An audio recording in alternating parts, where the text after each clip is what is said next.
She was cast aside, left to suffer alone. But the man who dared to love her uncovered a truth that no one could believe. In the heart of a sun-drenched village called Echunde, where golden plains stretched endlessly and ancient baobab trees whispered secrets to the wind, there lived a young woman named Nahhira. Her name meant one who brings joy, but life had stolen joy from her long ago.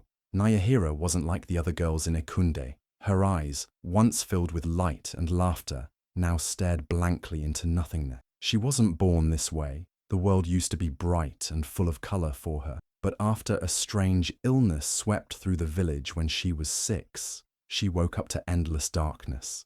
At first, the village pitied her. They brought herbs and prayers, hoping to restore her sight. But when nothing worked, their sympathy turned into fear. Whispers began to spread like wildfire. Some said the gods had cursed her. Others claimed she must have done something terrible in a past life to deserve such punishment.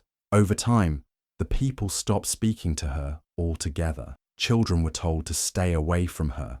The market women pulled their baskets closer when she passed. Even her own family, once filled with love and warmth, began to distance themselves, all except her little brother, Jabari, who still saw her for who she truly was. Nahhira's world became smaller and smaller. Her days were filled with silence and cold shoulders. Her nights with tears she refused to let anyone hear. She wasn't just blind, she was invisible. Each day she sat beneath the old fig tree on the village's edge, listening to the wind and the distant sounds of laughter that no longer welcomed her. She dreamed of a day when someone would look at her and not see a curse, but see her. Nahhira still believed, deep down, that she was more than her blindness. She just didn't know the world would need to learn that the hard way. Nahhira wasn't always blind. There was a time when she ran through the fields of Echunde with bare feet, the wind dancing through her hair and her laughter ringing out like a song carried by the breeze. She would chase the butterflies, spin under the sun, and race with the village children until her legs couldn't carry her anymore. Her mother would call her home, smiling, and her father would lift her into his arms, calling her his little ray of light.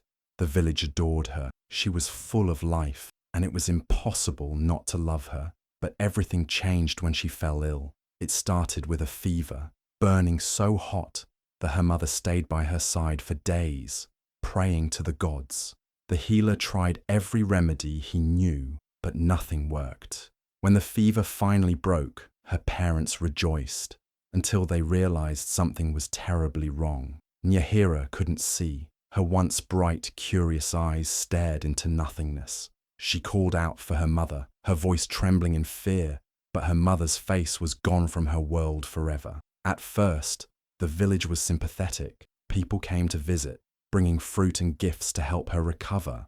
But when her sight never returned, sympathy turned to suspicion. Echunde was a place built on old beliefs and even older fears. Some began to whisper that the gods must have taken her sight as punishment. For what? No one knew. Others claimed she must have been touched by evil spirits. The kindness she once knew faded. The other children who used to run and play with her now stared from a distance, their mothers pulling them away, warning them not to get too close. The whispers grew louder. They would say she brings misfortune wherever she goes. They would say, her blindness is a sign, she's cursed. By the time Nahhira was 16, the whispers had turned to silence. The people of Echunde stopped looking at her altogether, as if pretending she didn't exist would make her go away. Her family, once full of warmth and love, began to pull away too. Her father, once proud, now avoided her gaze.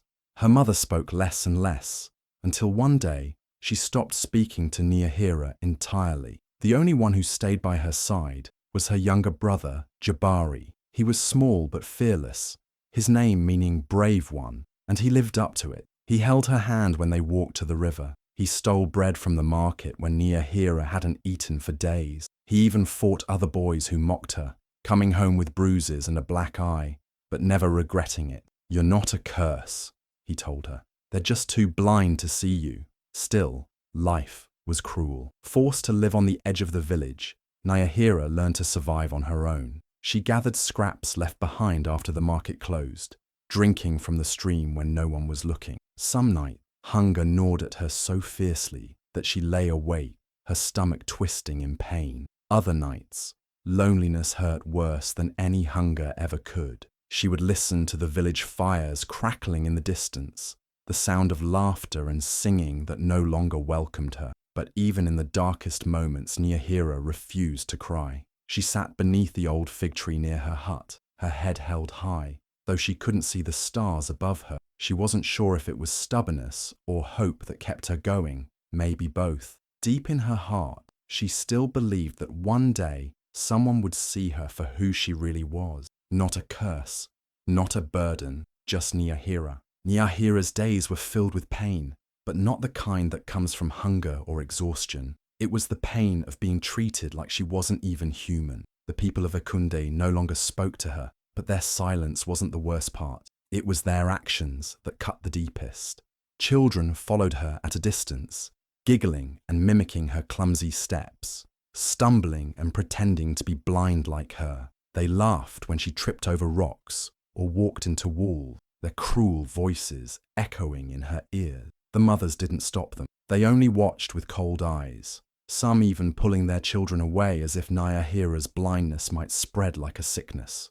The market women were even harsher. Nahhira would wander near the food stalls, hoping someone might take pity on her, but they never did. When she reached out, guided only by the smell of fresh bread or roasted maize, the women snatched their food away before her hands could touch it. "Don't let her near it," they would mutter. "Her curse will poison it."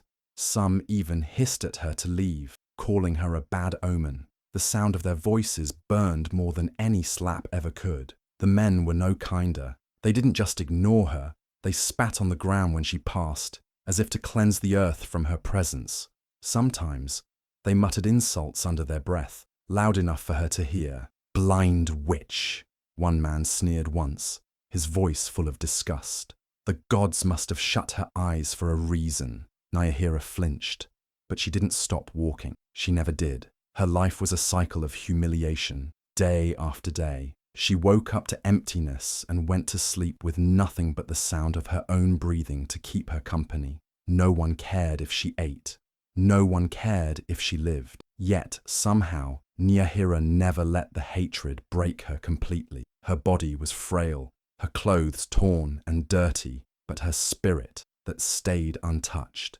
Every night, after the village fires died down and the laughter faded into the quiet hum of the night, Nahhira would sit outside her little hut under the fig tree. The wind would brush against her skin, gentle and familiar, like an old friend. She would tilt her head to the sky, imagining the stars she could no longer see, and whisper softly to the night. "One day," she murmured, her voice steady despite the ache in her heart, "one day they'll see who I truly am." She didn't know if the stars were listening. She didn't know if anyone was.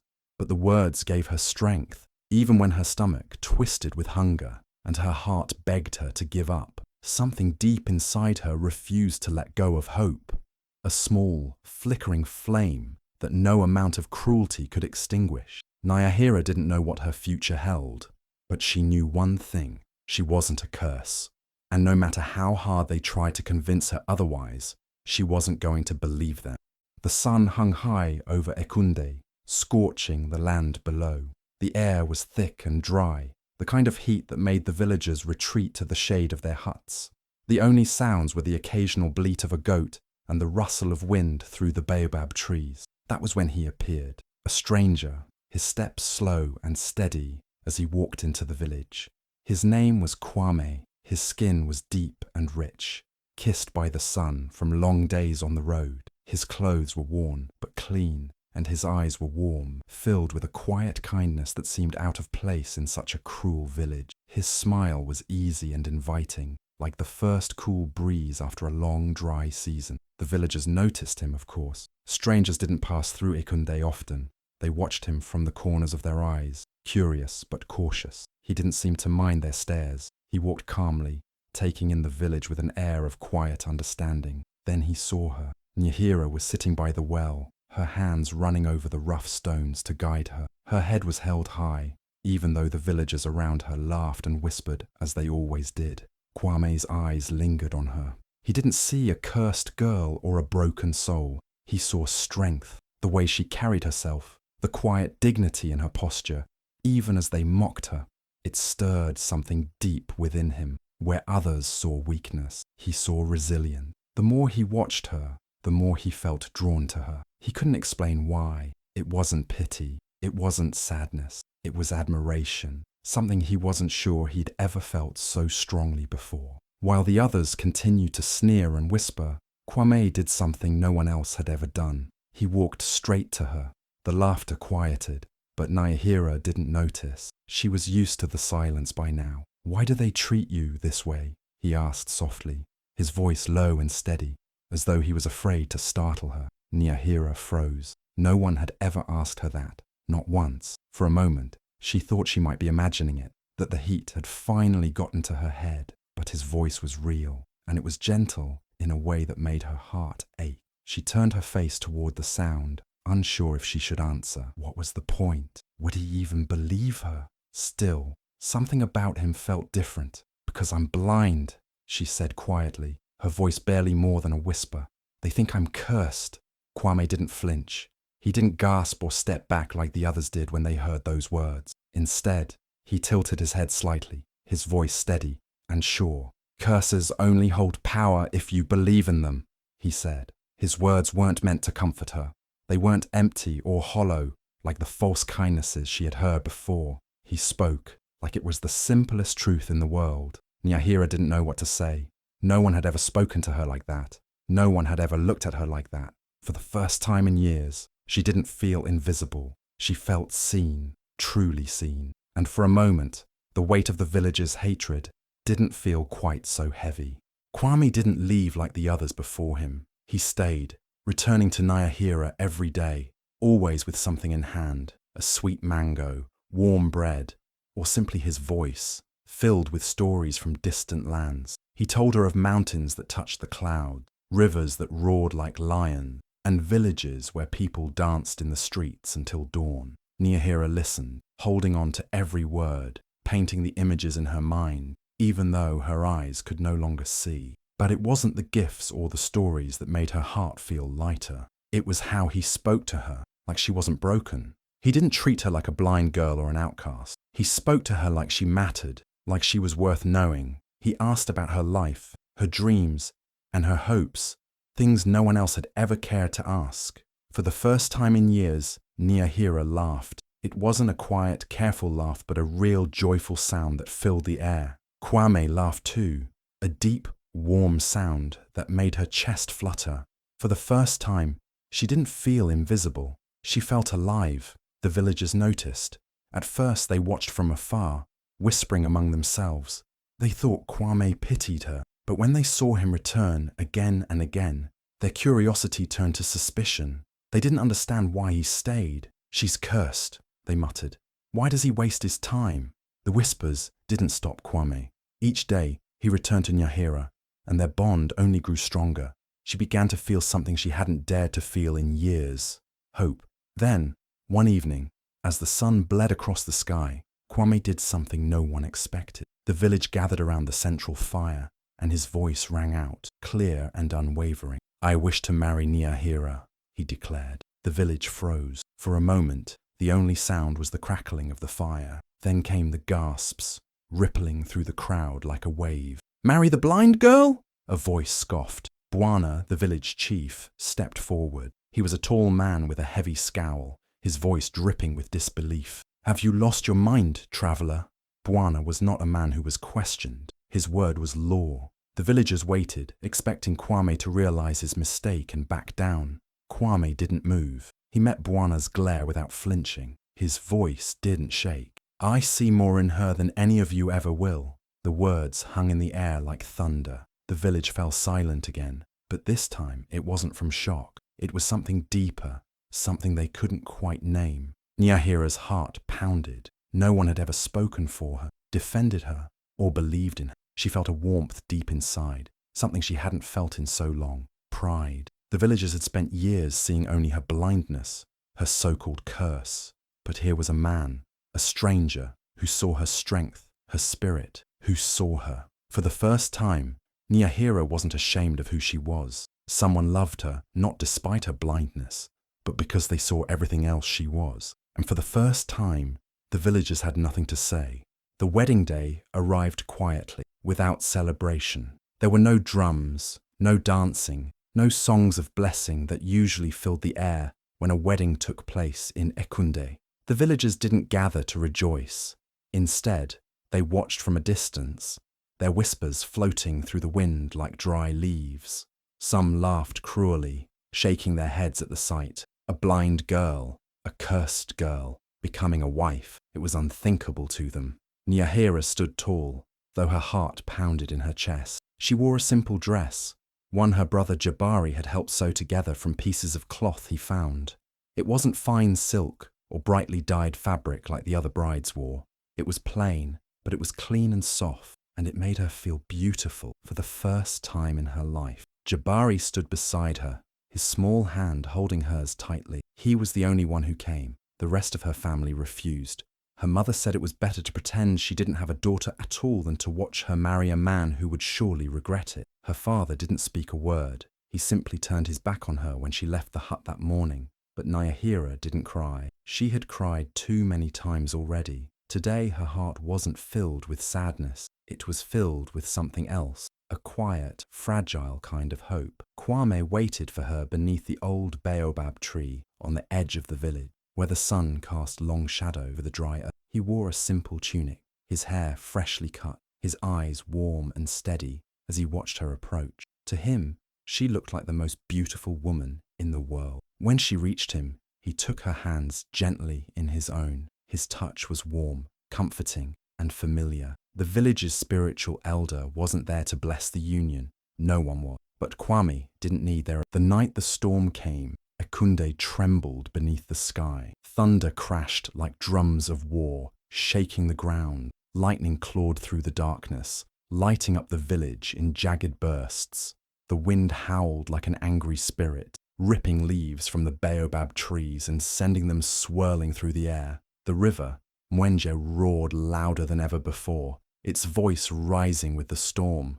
Nahhira woke with a start, her heart racing in her chest.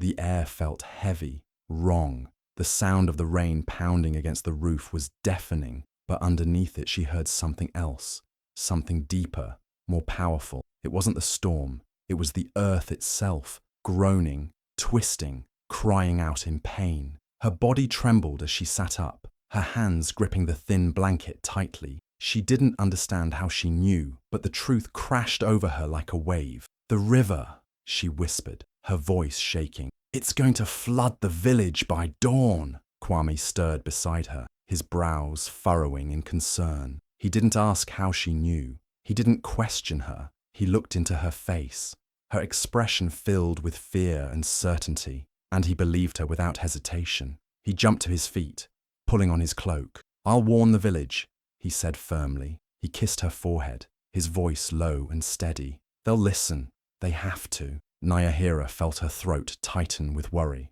but she nodded. She trusted him. Kwame ran into the storm, his voice booming through the howling wind as he pounded on doors. "Wake up! The river is rising. We have to leave." The villagers stirred, groggy and irritated, peering out of their huts.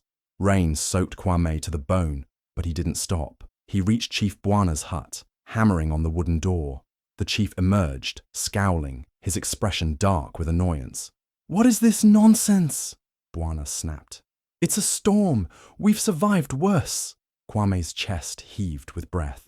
Nahhira heard it. "She says the river will flood the village by dawn." Bwana's face twisted into a sneer. He laughed, loud and cruel. "She's blind. What can she possibly know?" His voice dripped with mockery. "A cursed girl telling the future. You've lost your senses." The crowd gathered, muttering among themselves. They stared at Kwame like he was a fool, shaking their heads. Some laughed along with Bwana, others just turned away. But then, a deep, low rumble shook the ground beneath their feet. It wasn't thunder, it was the earth groaning, just as Nahhira had heard. The villagers froze, their eyes wide with fear. A moment later, Mwenye roared like a beast, louder than anyone had ever heard. The river broke free from its banks, a wall of water surging forward, devouring the fields and tearing through the village edge. Huts collapsed, livestock were swept away, and screams filled the air as people ran for their lives. The water came faster than they could imagine, crashing through Echunde with unstoppable force. Everything Bwana had laughed at, everything Nahhira had warned them about, was happening right before their eyes.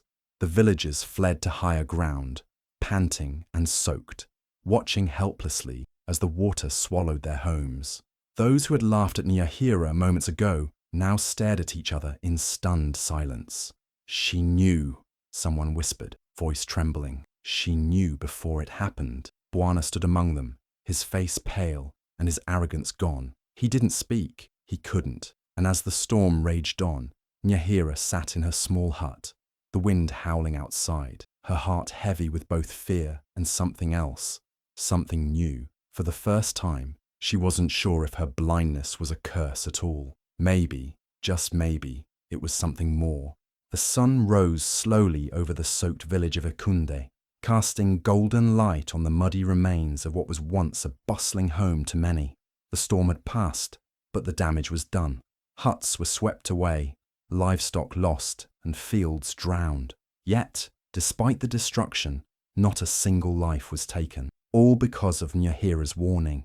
Word spread like wildfire. The blind outcast, the girl once mocked and avoided, had saved them all. People whispered about how she had heard the river's anger before it came. Some said she spoke to the earth itself. Others believed the gods had given her a gift, a second sight hidden within her blindness. Those who once spat at her feet now sought her out. Women who refused to let her near their food now brought her offerings of sweet fruits and fresh bread. Children who once laughed at her stumbling now held her hand, guiding her through the village. The same men who once turned their backs on her now bowed their heads in quiet respect. Nahhira's life had transformed overnight. It didn't stop with the flood. Strange, wondrous things began to happen. One day, a boy named Omari wandered too far into the hills and didn't come back. His mother, frantic with worry, came to Nahhira, begging for help. Nahhira listened to the wind, tilting her head as though the breeze carried a message only she could hear. "Go to the old acacia tree by the western cliff," she said softly. "He's there. He's scared, but he's safe." The villagers rushed to the spot and found Omari exactly where Nahhira had said, huddled beneath the twisted tree, cold and hungry, but alive. Then the crops flourished. The fields, still soaked from the flood, were expected to wither and rot, but they didn't. Instead, the plants grew faster and healthier than anyone had ever seen. Green maize stalks stood tall, beans sprouted strong, and sweet yams flourished in the rich soil. The village had never seen such abundance. When a sickness swept through a nearby village, Echunde feared it would spread to them. People came to Nahhira, eyes wide with fear. She listened again, her head tilting to the wind, the ground, the river. "Boil the bitter root and drink it," she told them. "The sickness won't touch you." They listened, and the sickness passed by their village, leaving Echunde untouched. The people no longer saw Nahhira as the blind, cursed girl. They saw her for what she truly was, a protector, a gift. They began to call her Mama Mwenje, Mother of the River. It was a name spoken with reverence, with love. People came not to mock her, but to seek her wisdom. Even Chief Bwana, his pride battered and broken, bowed his head when he spoke to her now. Nahhira, who had once eaten scraps alone on the outskirts, now sat beneath the great baobab tree in the center of the village, her head held high. The people gathered around her, listening to her voice with the same respect they once gave only to their elders. She no longer hid in the shadows. She belonged, and though she still couldn't see the village around her, she could feel it, stronger, kinder, and more alive than it had ever been. Nahhira wasn't just the blind girl anymore. She was their light, their guide, their hero.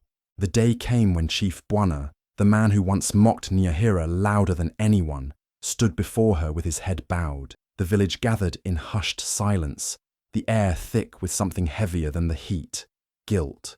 The same people who once turned their backs on her, who laughed, spat, and called her cursed, now looked at her with shame-filled eyes. Chief Bwana, a man known for his arrogance and pride, lowered himself to his knees in front of Nahhira. His voice, usually booming and commanding, was quiet, almost broken. "We were wrong," he said, his voice trembling. "All of us. Forgive us.